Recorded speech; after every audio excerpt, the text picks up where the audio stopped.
If it's a day called today, we're talking guitars and life. Well, welcome back, my friends, to another episode of Ted Talks Guitars and Life. You'll see that we've got the old Squier Strat by Fender, the $75 used guitar that I purchased, and we're going to do an assessment in this video.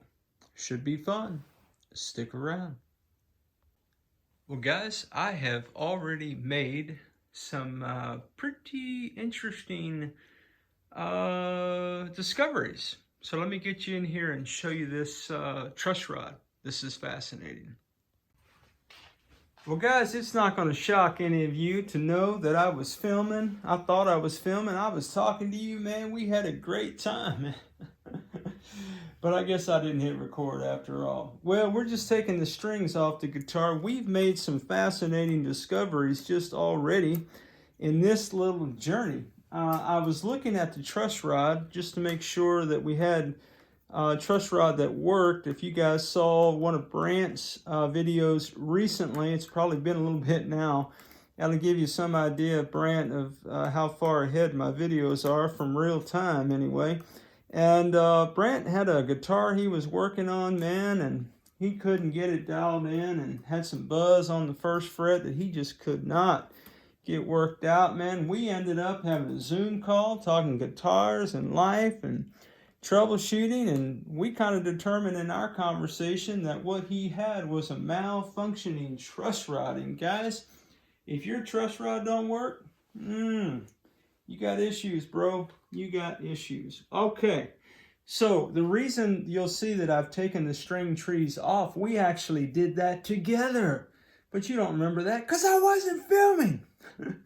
Anyway, so this is a lot like the Squier Strat that I worked on for my nephew. However, these tuners are not as wobbly. Well, that one kind of sort of is. And so what we would generally do is snug those up with a little 10 mil socket wrench.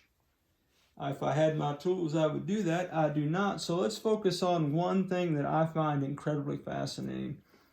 I don't think you're going to be able to see this in the video or not.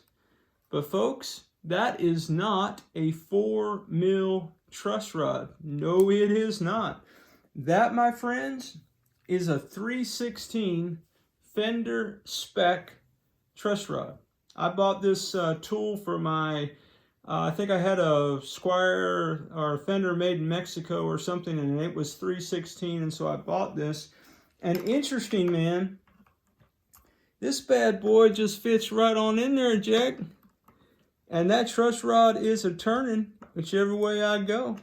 So we've got a functioning truss rod with a 3/16 head on it. So I'm trying to figure out, man, what do I have in front of me? This is not a Squier bullet, is my determination. And the reason that I say that, I've already done a little measurement. I did go out and get one of these just for you guys who want to know, man. Actual numbers and stuff, you know. And I've done some measuring, and it is pretty much the thickness of this body is right at 1.7 inches, man. So almost, I think the standard Fender spec is somewhere 1.75-ish. So it's very close to being a full-size body. This 3/16 truss rod, man, that is a wild, wild thing. I need to get some more tools over here before we continue.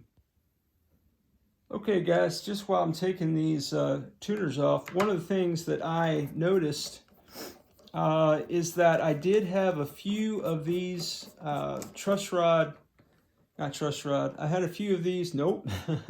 I had a few of these nuts that were loose, and that's kind of standard fare. Not just with a used instrument. Sometimes you'll get a brand new instrument. There's two ways you can tighten those up. With the strings off, of course, a nice 10 mil socket is my go-to. If the strings were on, you could use anything, something like this Dunlap Uniwrench, one way loosey-goosey, the other way righty-tighty. You could use needle nose pliers. You could use any kind of little 10 mil wrench in there to take those out. you don't have to have the strings completely off. In fact, anytime I get a guitar, whether it's new or used, one of the first things I will do, and I know that I went straight into taking this thing apart, but I have a feeling we're going to have to do some work here. So I just figured I'd get ahead of all that and hang out with you guys, man. I pray that your day is filled, man, with people who love and affirm you. Whatever you're doing, man, you're digging what you do and doing what you dig, Jack. That is for sure the truth, man. Life is too short, my friends, not to surround yourself with people who love and affirm you and people who speak life into you, man, and that you do things that give you life, man. You know, man, part of life is just going to be the doldrum stuff, the mundane stuff, the stuff that nobody likes to get into. So find some stuff that gives you life, man. I hope that hanging out with me in some way fits that bill for you, my friends. I really, really do. So here's another interesting thing about this particular guitar. You may remember that the Bullet guitar that belonged to my nephew had the nibs in them. This one has the screws holding these in. But these are closed back Squier branded tuners. And the other thing that you can always do when you get a new guitar or a used guitar, look at that, we got some love right here, some natural born relicing happening, is I always snug up the nuts, okay? If the strings are on with a wrench or needle nose pliers or something, if they're off with my handy dandy elongated 10 mil socket jack. The other thing that I like to do is I like to just firm up these screws that are right there. And again, you don't want to over tighten those because bad things will happen. And these all appear to be snuggalicious, man. So any problem with this tuner will not be because of a loosey-goosey string. Nope, a loosey-goosey screw on these tuners, man. All right, let me get these off. I'll be right back. Okay, guys, I have taken the tuners off of this guitar, and this has it's like a 1960s style Strat headstock, not the 70s with the big old elongated wing out here. Yeah, I attempted to take the trim cover off, but I have two stripped screws that are preventing me from doing exactly that. Yeah, and then I've got one string that's kind of hung up back here, so I'm gonna have to figure out how to pop this trim cover off. I did notice too that I have a pretty good chunk here in the back of this neck. Let me see if I can get you in and show you the action. All right, guys, so whoops. Oh, dude, I don't know, man. Maybe I hit the wrong button. Maybe you didn't see any of that. All right, well, I was thinking, why is it so dark in here? And then I remembered, I've got my sunglasses on. So this is interesting. It's got like some router kind of squiggly gouges in it. It's got quite a bit of debris in there, getting all over my nice blanket. Should probably be doing this on the work table. And then this deal right here, it had some kind of sticker on it or something. This black is raised up a little bit from the wood. Looks like something has been ripped out of there. And this whole piece is like thicker than the sides. It like swoops down right there. Well, isn't that fascinating? Here's the other interesting thing is that this, look at this. So the pickguard is sticking out over the neck plate hole. Very interesting. And yet, when I do that, it does fit, but it does not appear to me to be seated all the way in that neck pocket as snugly as it could be. But at the same time, those screws there's nothing on the neck to suggest that we don't have good screw hole alignment. So maybe that's by design. It's kind of cut where it, you see how this has a kind of a radius to it? The neck, nope. The Pickguard cover is cut to that radius. And so I don't know, man, maybe that was by design. But you can tell I have quite a bit of wiggle on that. Well, I guess what we'll do, at some point we'll come back and we'll check the levelness of the frets. Here's that nut I was telling you about. And it, man, I guess that could be plastic. But you could just tell, man, somebody has done some sanding over here. Somebody missed with their file. Maybe this is a new nut that they cut. I don't know. Again, there's a lot of things we don't know. The frets, I don't know that they're just, if they're bent or they're just really, you see how they're kind of, they look like they've got some indentations in them, but that could just be string wear. I don't know. The fingerboard itself, I mean, we've got some residue. I mean, we've got some DNA, as Dave would call that, on this board. I should have probably washed my hands and put on gloves before I did all this, but I did not. So, I mean, I'm not saying anything against the seller. I'm just saying funk is funk, you know. Protect yourself from the funk, guys. I guess that's what I'm saying. So we'll come back and we'll pop this bad boy off. But we've got this really kind of loosey-goosey pot, and I mentioned in the previous vid that this switch tip is just kind of bent over this way, and then our output jack is loosey-goosey. So I don't know, maybe I'll just take the rest of this neck plate off so I haven't got that banging going around all the time, and we'll be back. Okay, so I went ahead and popped the neck plate cover off, and again, there's no descript writings on here. It's just kind of funky and dirty. It is pretty sturdy neck plate.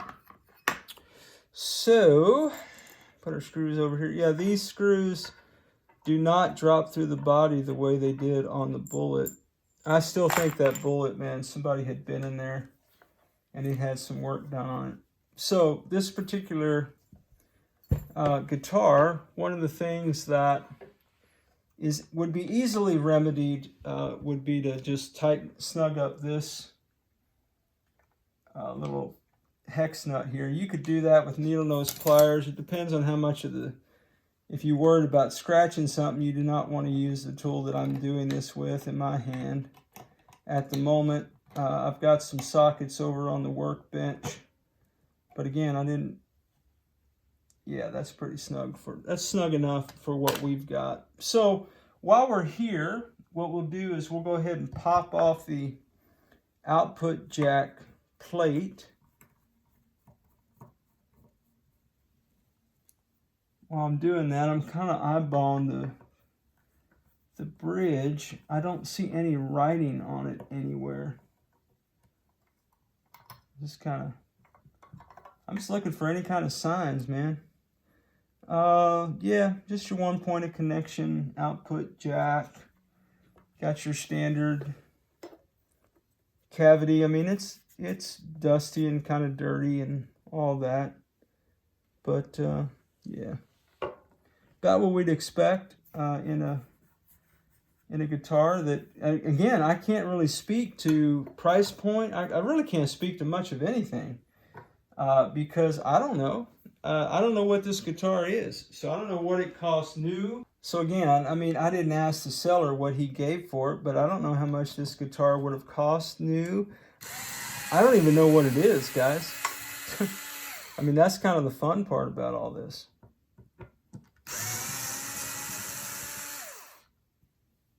These screws are all pretty kind of rusty looking is a word I would use.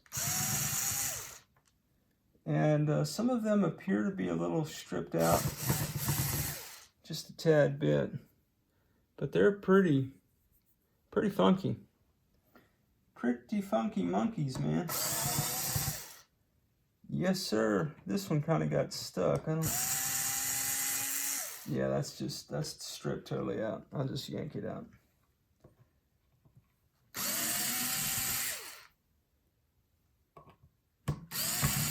Now, some people would say you should never do what I'm doing with a little hand kind of drill apparatus, but could I slide off and hit the body? Sure. On this particular guitar, do I care if I slide off and hit the body? Not so much, guys. It's a work project, man. All right, let's see. Do we have a... Guys, look, man. Now, when you guys see clearly that I didn't undo all the screws, you need to say, Ted, why don't you take all the screws out, dude? That might be able to help you out. Oh, man, look at this. That's just straight up rust, man. I've got some Pickguard screws. All right, let's see what we're rocking here. Oh, that's interesting, too. All right, well, we've got... dime-sized pots, a red chiclet, interesting, 3 red wires, 3 white wires, some tape situation, and just some, looks like ceramic pickups to me, man, but check that out, guys, Seymour Duncan. So there's nothing, though, there's no writing other than the cover, so I don't know. I mean, if this were Sesame Street and we were playing the one of these things is not like the other game, they all look to be the exact same to me, except this one. Shouldn't those be turned that way? I would think that's in upside down, but that's just me. Me being me, guys. Yeah. The route itself, I mean, again, it's just, let's see if I can get you in here a little bit better than this. It's super funky and dirty, man. It's got a pretty nice route slots in it by way of room to grow. It does kind of have some, what is that? I don't know what that is. I can't tell if that's dried paint or not. It does not have, you remember how the other Squier had the screw, what was that? The ground screw into the body? This doesn't have that. So that's kind of interesting as well. There is a ground that goes back to the trem claw, and of course this is going to the output jack. So yeah, that's very interesting. The other interesting thing is they did the old toothpick trick, but they didn't cut the toothpick all the way out. That's kind of interesting. I wonder, did they glue it in or just shove a toothpick in there? Oh, I see. Oh my goodness. Yeah, man, there's like there's like 2 toothpicks shoved in there. Yep, so they've got 2 holes they're rocking here. All right, let me just put that back until we figure out what we want long term. All right, so we got us a Strat something going on. These are the saddles. They're not the kind of L-shaped saddles, but they're all square.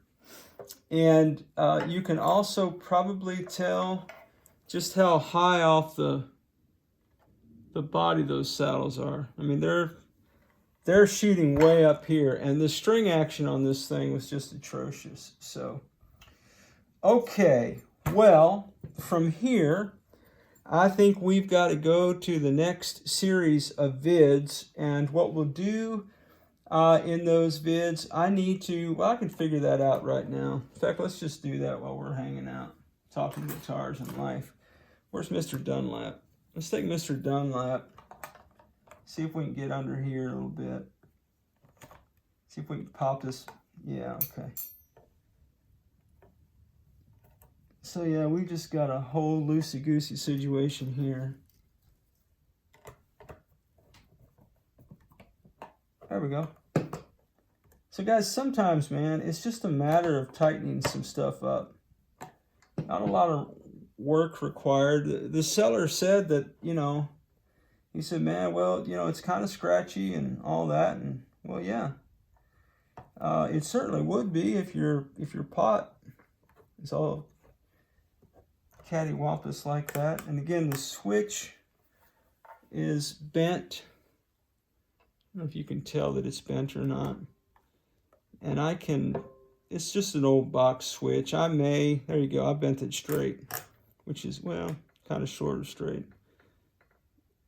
Kind of bent it the other way. Anyway, I may or may not end up replacing the electronics. I'm very intrigued by the Seymour Duncan cover on this pickup, and yet it looks just like the other ceramic pickups.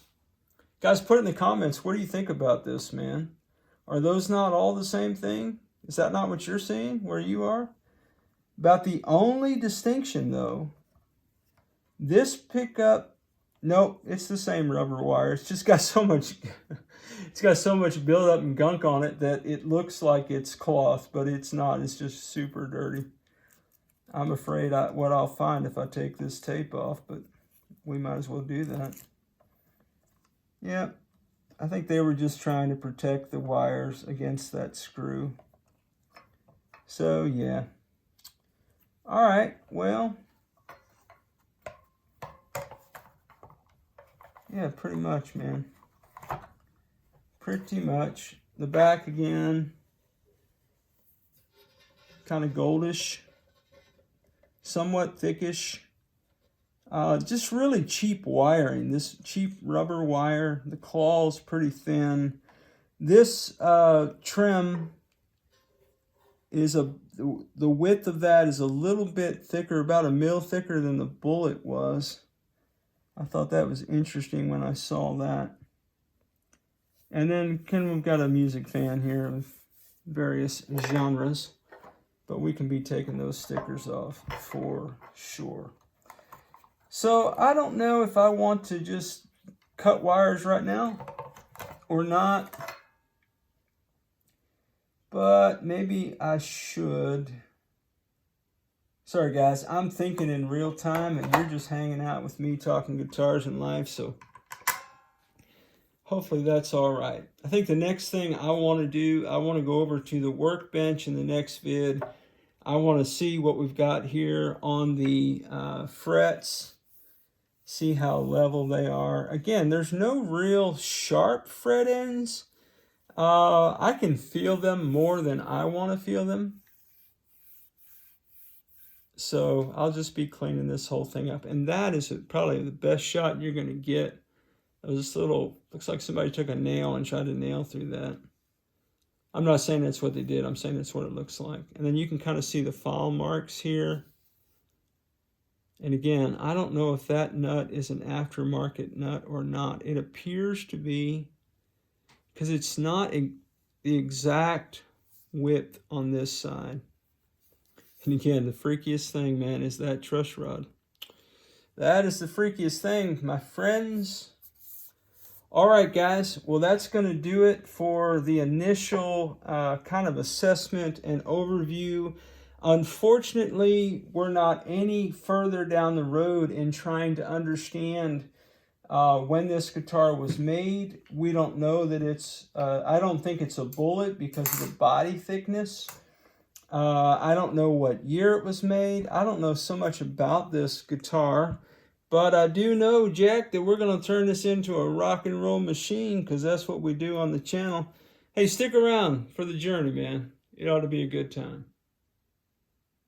Well, as always, wherever you are in your guitar journey, I pray it's a long, smooth, safe, joy-filled ride for you, Jack. Rock on with your bad selves, everybody. We'll catch you down the road.